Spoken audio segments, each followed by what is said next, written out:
Hello, and welcome to Storytime with Auntie Megsy and friends. Tonight, it's a special happy birthday to Jim, and I understand from Auntie Sarah that you are turning 4 years old today. So this story, Jim, is especially for you. The story tonight we're going to hear is The Value of Courage, the story of Jackie Robinson. And this story is a value tale by Spencer Johnson.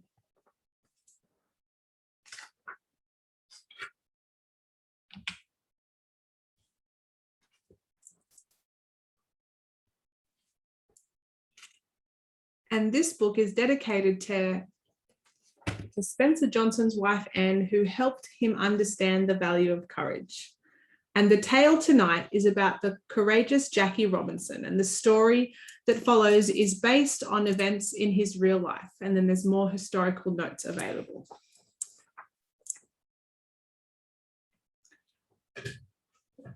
Once upon a time, a young boy named Jackie, there was a young boy named, let me start again. Once upon a time, there lived a young boy named Jackie Robinson. Looking at him, you might think he was just an ordinary boy. He walked like his friends and he talked like his friends. He even dressed like his friends.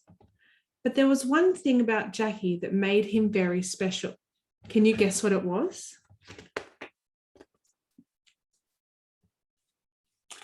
Jackie could run faster, jump higher, and throw a ball harder than anyone on the block.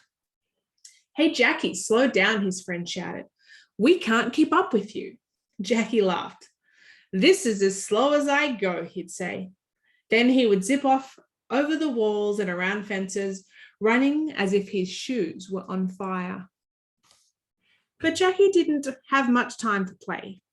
His family were poor and Jackie worked to help out.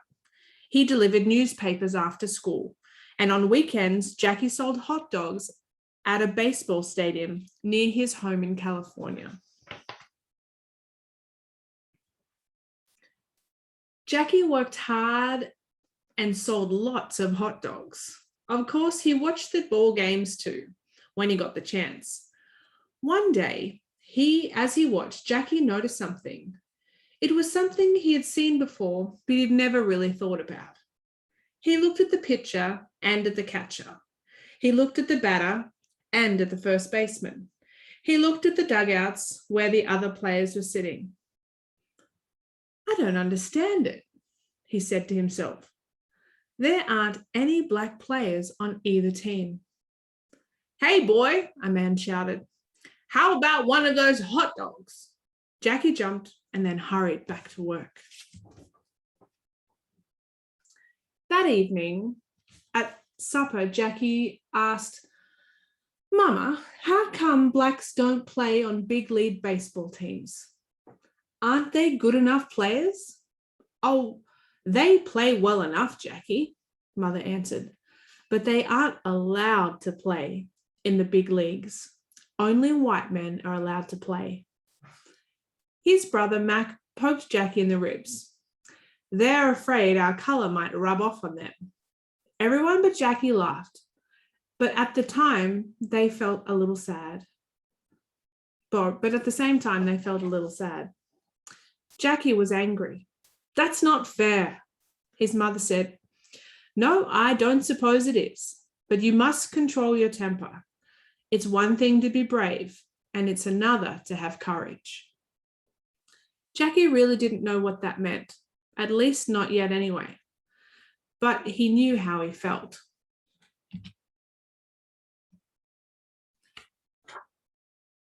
Jackie felt angry. "If someone tried to stop me, I'd wrestle him to the ground." And then he'd wrestle his favorite brother Mac to the floor to show what he meant. Jackie's temper always got the better of him when it came to unfairness, but his mother understood. "Someday it might change," she said, "but not by fighting with your brother. Now finish your dinner because I have a surprise for you." What do you suppose the surprise was? It was a baseball. Oh, and it wasn't the kind of baseball that you can buy in a store. It was a rag ball. Jackie's mother had made it out of woolen socks and bits of brightly colored cloth, and she'd tied it up with a bit of string and a lot of love. When Jackie saw the rag ball, he let out a yell that rattled the windows. "My own baseball," he shouted happily. "I'll keep it as long as I live." All right. After that, Jackie played with his rag ball whenever he wasn't working or at school. He came to love the rag ball so much that he even talked to it. He threw it high against brick walls, then he caught it before it could fall on the ground. "Gotcha," he'd said. Then he tossed the ball against curbs and grabbed it as it bounced back to him.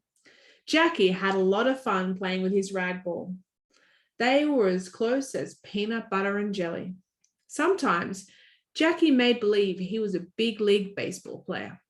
He used to hit his rag ball with a stick and pretend he was hitting a real baseball with a real bat. But one day, Jackie hit the rag ball too hard. It flew up, up, and up into the air. And what do you think happened then? Oh, the rag ball split apart. Bits and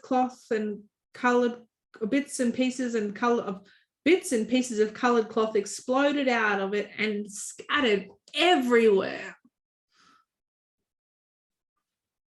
Jackie was heartbroken.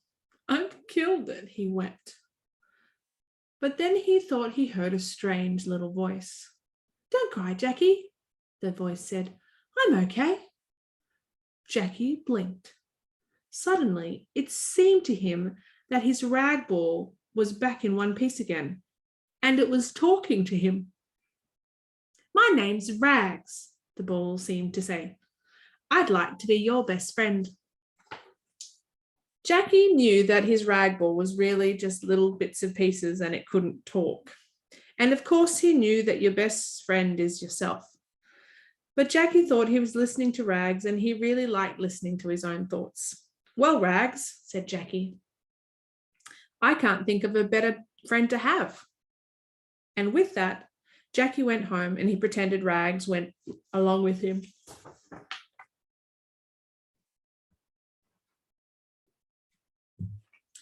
As Jackie grew up, he liked to think Rags went everywhere with him. Rags went along to help him on his jobs. Rags went with him when he practiced his favorite sports. When he practiced so much that his whole body ached, Rags always whispered good things to Jackie. "Have courage, Jackie," Rags seemed to say, "and nothing can stop you. Remember that?" Having courage is doing things that are hard to do, even things that you're afraid to do. "Do you remember the Pepper Street gang?" asked Rags once. Jackie remembered well the boys he'd known near his home on Pepper Street. "Remember how easy it would have been to stay with the gang?" Rags said. "And if you'd stayed, you might now be stealing and lying like some of the others. If you had done what was easy, then you'd probably be in big trouble now." Jackie nodded. "It was hard to leave the gang," he admitted. Rags added quickly, "It took courage for you to leave, but I'm glad you did." Jackie felt good. It was good to be together with Rags. When Jackie was older, he went to college at UCLA, the University of California in Los Angeles, where he became a star athlete. He was the first person, I haven't turned the page. When Jackie was older, he went to college at UCLA, the University of California in Los Angeles, where he would become a star athlete. He was the first person in the history of the school to win sports awards in basketball, football, baseball, and track, all in the same year. "What an athlete," the fans who watched Jackie play said. One person who always rooted for Jackie was a girl named Rachel. Jackie really liked Rachel. He liked her so much that he asked her to be his girlfriend. Don't forget to turn the page. But not everyone cheered for Jackie. Some people tried to bully him because he was black. They called him a troublemaker when he got angry and stood up to them. Don't you know blacks shouldn't talk? Sneered one man. Don't you know I'm a person just like you? Replied Jackie angrily. I'll say what I want and I'll do what I think is right. Rachel was proud of Jackie when he spoke up this way. But Jackie tried not to worry when people said cruel things to him. He had more serious problems. I'm going to have to quit school, he told Rags one day. Quit school? Cried Rags. You can't. It's too important. I know, but my mother just can't afford to keep me in school, Jackie said. I have to get a job. If you were a terrific athlete like Jackie, what kind of job would you get? You're right. You would probably get one playing sports. Jackie began getting paid to be a professional footballer, or to play professional football. He was a very, very good player, but he didn't stay long with the football team. Do you know why?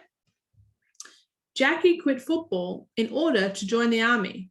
Like most people, Jackie didn't want to go to war, but the United States had declared war and Jackie wanted to help his country. He was a good soldier, but he found a lot of unfairness even in the army. One day when he wanted to ride on the bus, he found out how unfair some people could be. Something happened that was very common in those days. Do you have any idea what it was?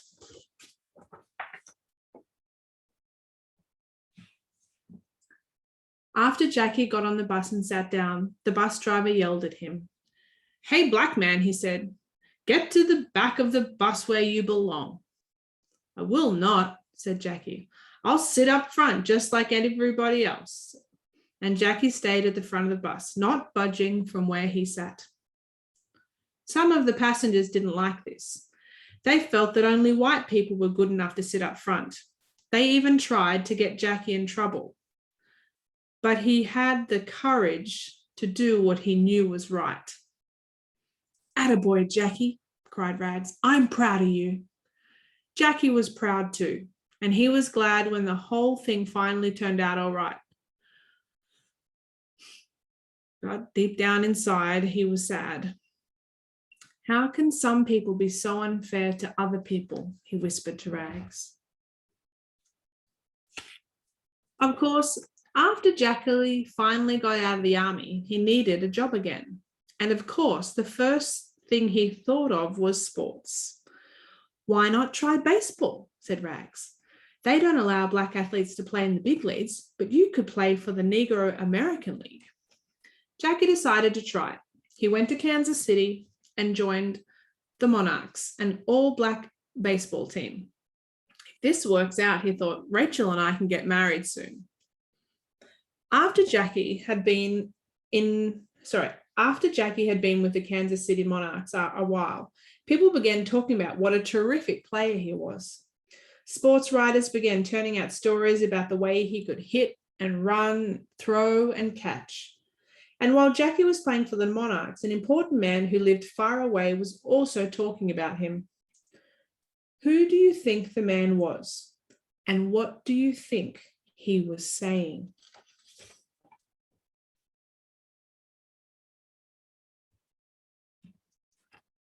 The man was Branch Rickey. He lived in New York and was president of the Brooklyn Dodgers, a famous big league baseball team. Lots of black people are darn good athletes, Branch Rickey said to a friend. It's about time that a black man gets a chance to play baseball in the major leagues. And from what you tell me, Jackie Robinson is the best black baseball player there is. I'm going to ask him to play on one of our tryout baseball teams, the one in Montreal. Branch Rickey knew he'd be criticized for hiring a black player. It took courage, but he sent for Jackie anyway. Soon after Jackie arrived, Soon after Jackie arrived at Mr. Ricky's office, he was asked a difficult question. I want to know one thing, he said to Jackie. Can you play the game, no matter how ugly and mean some people are to you? Will you be able to take it without losing your temper?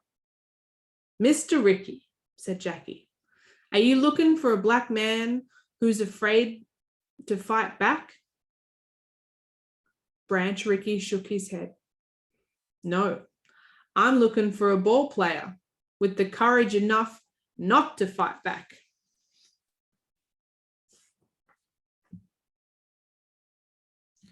Jackie understood. Some of the white players would try to make him quit. They'd throw baseballs at him. They'd step on him with spiked shoes. They'd call him ugly names. They'd do anything to prove that blacks weren't good enough for big league baseball. Jackie would have to take it. He would not be able to fight back because if he did, he could ruin the chances for other blacks to play big league baseball. It'll be hard, Mr. Ricky warned, and it'll take a lot of courage. Jackie nodded.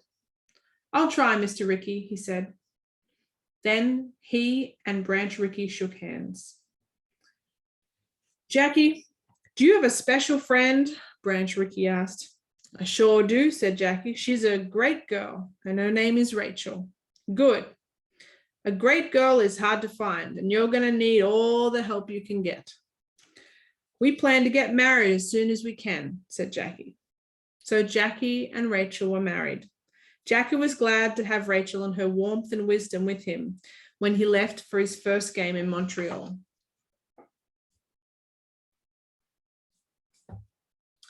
When Jackie arrived in Montreal, Rags was also with him. Rags was always around when Jackie was nervous or upset. What if I don't play well enough? Jackie said to Rags. This is just a tryout team. If I'm not good enough, I won't get to New York and I won't play for the Brooklyn Dodgers. You're as good as any player here, said Rags. But I've got to be better than any player here, said Jackie. Rags laughed. Okay, then be better. Jackie was better. He hit the ball hard. He caught the ball practically every time. He even stole a few bases. He didn't pay much attention when some players on the other team yelled at him and called him dirty names. Then one day, the players on the other team did something awful.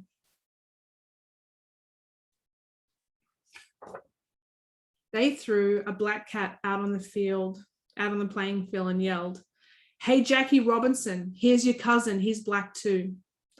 Jackie's stomach tightened. His fists clenched. He wanted to fight. Careful, whispered Rags. You know what Mr. Ricky told you, and remember what your mother said long ago. It's one thing to be brave and to be willing to fight back, but it's another to have courage to do what's hard and not fight back. Jackie thought for a minute. Then he did the thing that was so difficult for him. He calmed down and refused to fight.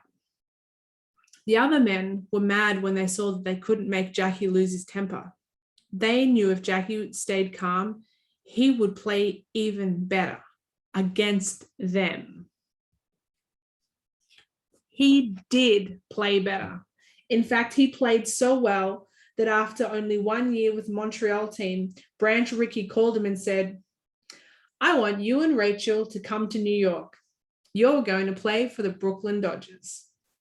Those were the words Jackie had been waiting to hear. He wanted to tell Rachel the good news right away, but he was a little worried too. I wonder what will happen to me in New York, he said to Rags. One thing that happened was that Jackie's picture was in many of the New York newspapers. In those days, even some sports writers believed that there wasn't a black man in the country who was good enough for the big leagues. Jackie Robinson will fail, said some of the newspaper articles. Jackie sighed. How can I play well when so many people want me to fail just because I'm black? But before he knew it, Jackie was in a Dodgers uniform, ready for his first big league game. The first game was about to begin. The Dodgers came onto the field. Jackie tossed a grounder to Pee Wee Reese, the great Dodger shortstop. Pee Wee scooped up the ball and flipped it to Eddie Stanky, the second baseman. Eddie then threw the ball to Jackie. Jackie felt the ball thump into his mitt.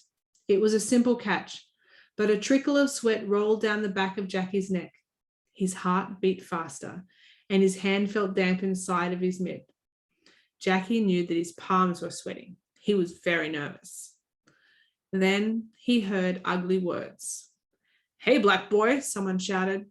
"You don't belong here. Get off the field." "So you're Jackie Robinson," someone said from the other team. "We'll show you can't play in the big leagues." Jackie's teammates just watched and listened. They didn't try to defend Jackie, even though he was on their team. Somehow, Jackie managed to ignore the shouts and the insults. He played all right, and when the game finally started, and for a few more games, he played very well. But then it happened.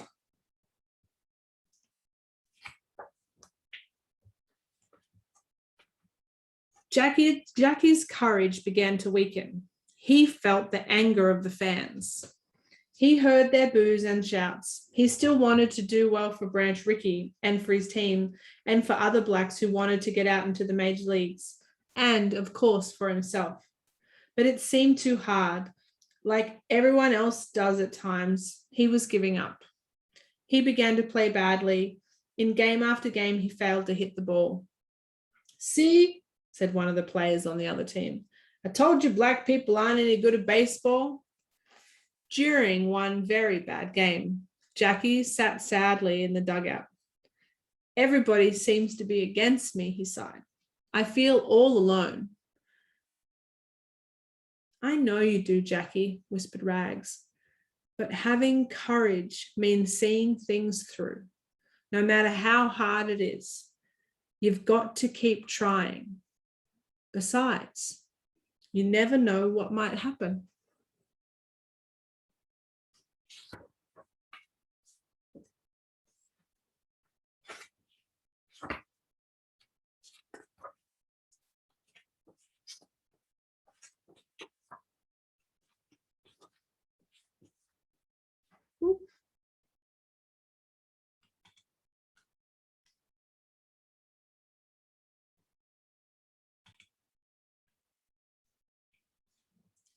The next game began badly.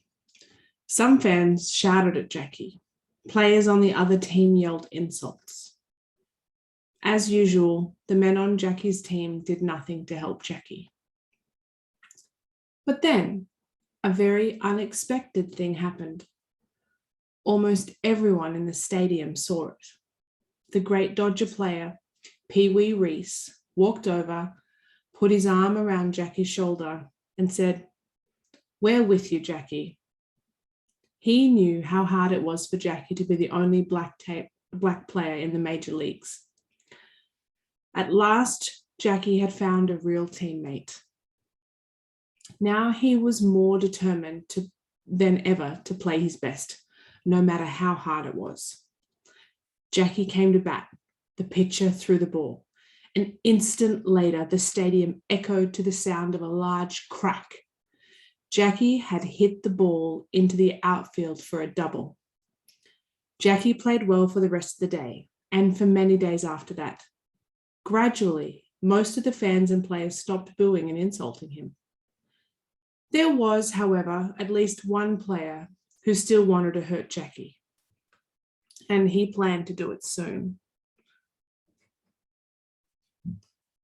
Without warning, a big player from the other team charged at Jackie like a wild bull. He cut Jackie with his spiked shoes. Jackie began to bleed. Without thinking, Jackie Robinson clenched his fists, ready to fight. "No," screamed Rags. "That would be too easy."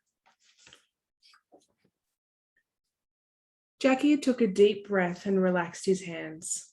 Soon he was surrounded by his teammates, who helped him as he limped off the field. His teammates knew, and even the fans who read the newspapers knew, that it was Jackie's nature to fight back. It must have taken a lot of courage for Jackie not to hit the other player. Jackie's done it, Mr. Ricky told Rachel. He's shown he's got real courage when it's needed most. Rachel couldn't know it that day, but Jackie's courage was going to change big league baseball completely, and Rachel was going to see the change with her own eyes. What do you think Rachel saw?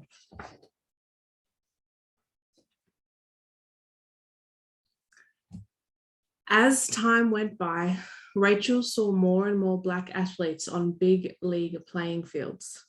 Jackie had done what he'd set out to do. His courage had led the way. Now, everyone knew that a good player was a valuable addition to the team, whether the player was Black or white. Rags was so proud that he hardly knew what to do with himself. Jackie, he said, you've helped all Black athletes and you've won just about every major league award a baseball player can win. Jackie laughed. I know, I'm the happiest because I helped the Brooklyn Dodgers win their first championship of the world. Eventually, Jackie gave up playing baseball. What do you think he did next?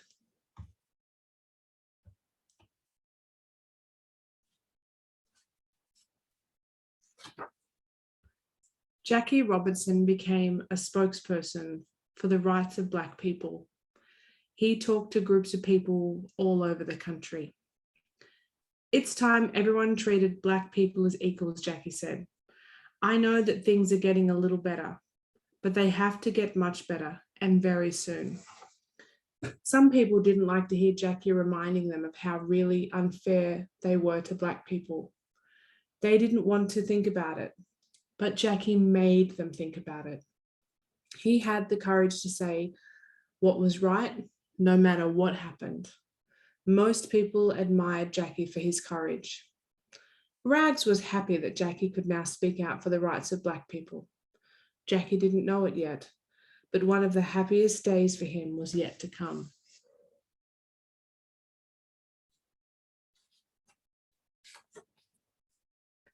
Several years after he stopped playing, Jackie was given the highest honor a baseball player can receive.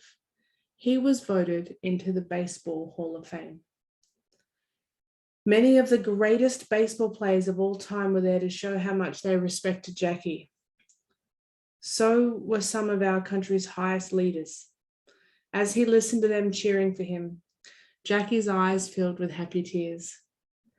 Then Jackie heard a small voice whispering to him. No one deserves this honor more than you, said Rags. You earned it because of your great courage. And what about you? Is there something that's very hard for you to do? Maybe it's even something that you're afraid of. Well, are you going to have the courage to do it? You may not become one of the greatest baseball players of all time, but you can do something just as important.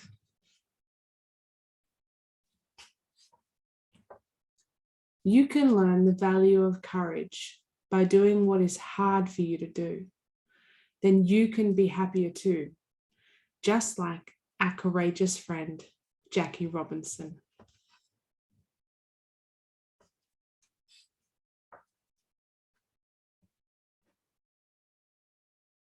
And that's the end of the story.